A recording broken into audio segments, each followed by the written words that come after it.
বর্তমানে সোশ্যাল মিডিয়ায় অনেক ভিডিও দেখা যায় যেখানে পুরুষ নারীর পোশাক পরে অভিনয় করতেছে। এই সম্পর্কে ইসলাম কি বলে?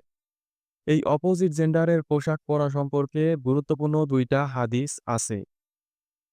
আবু দাউদের একটি হাদিসে আল্লাহর রাসূল সাল্লাল্লাহু আলাইহি ওয়াসাল্লাম সেই পুরুষকে অভিশপ্ত বলেছেন যে নারীর মতো পোশাক পরে এবং সেই নারীকে অভিশপ্ত বলেছেন যে পুরুষের মতো পোশাক পরে এবং এই হাদিসটা সহিহ হাদিস।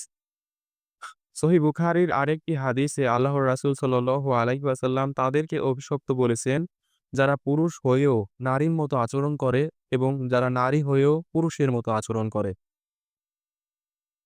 এই ২ টা হাদিসে পরিষ্কারভাবে ২ টা জিনিসকে নিষিদ্ধ বা হারাম বলা হইছে। ১ম টা হইলো অপোজিট জেন্ডারের মতো পোশাক পরা। ছেলে হয়ে মেয়েদের পোশাক পরা, মেয়ে হয়ে ছেলেদের পোশাক পরা। আর দ্বিতীয়ত অপোজিট জেন্ডারের মতো আচরণ করা। এটা হইতে পারে ছেলে হয়ে মেয়েদের কণ্ঠের অনুকরণ করা বা মেয়েদের হাঁটা চলার অনুকরণ করা। এখন সোশ্যাল মিডিয়া ইনফ্লুয়েন্সাররা যারা আছে তারা প্রথমত অভিনয় করার জন্য ছেলেরা মেয়েদের পোশাক পরতেছে, যেটা নিষিদ্ধ, হারাম এবং দ্বিতীয়ত তারা সেই পোশাক পরে অভিনয়ও করতেছে। মেয়েদের মতো আচরণও করতেছে। এটাও নিষিদ্ধ বা হারাম। অনেকে বলবে এটা তো শুধুমাত্র অভিনয়। তাদের নিয়ত ঠিক আছে। তারা অপোজিট জেন্ডারে বিশ্বাস করে না। ভাই, আপনার নিয়ত সহি থাকুক, খারাপ থাকুক, কিচ্ছু যায় আসে না। এটা হারাম। আপনার নিয়ত ভালো থাকলেও এটা হারাম, খারাপ থাকলেও এটা হারাম। এটা মানতে হবে আপনাকে। নিয়ত যেমনই থাকুক কোনোভাবেই এইটা করা যাবে না। অপোজিট জেন্ডারের পোশাক বা আচরণ করা যাবে না।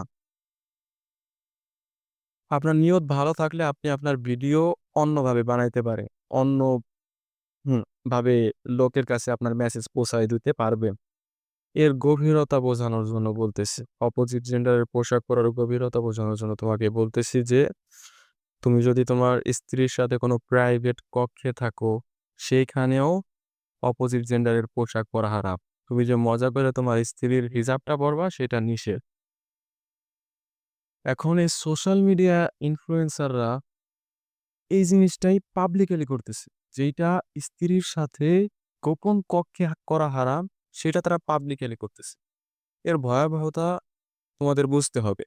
আর দ্বিতীয় বিষয় হইলো আমরা যারা ভিউয়াররা আছি, তারা এরকম ভিডিও দেখা থেকে বিরত থাকতে হবে। কারণ এ সকল ভিডিওতে আমাদের ধর্মের অবমাননা করা হইতেছে। আমাদের ধর্মকে ছোট কইরা দেখাইতেছে। কারণ ইসলামে যেটা করা হারাম তারা সেটা পাবলিকালিও করতেছে এবং প্রমোটও করতেছে। তাদের দেখে ছোট, ছোট যারা সোশ্যাল মিডিয়া ইনফ্লুয়েন্সার আছে তারাও সেরকম অভিনয় করতেছে বা মেয়েদের পোশাক পরতেছে ছেলেরা। সো আমাদের এরকম ভিডিও দেখা থেকে বিরত থাকতে হবে যাতে এরা এরকম ভিডিও ২য় বারের মতো না বানায়।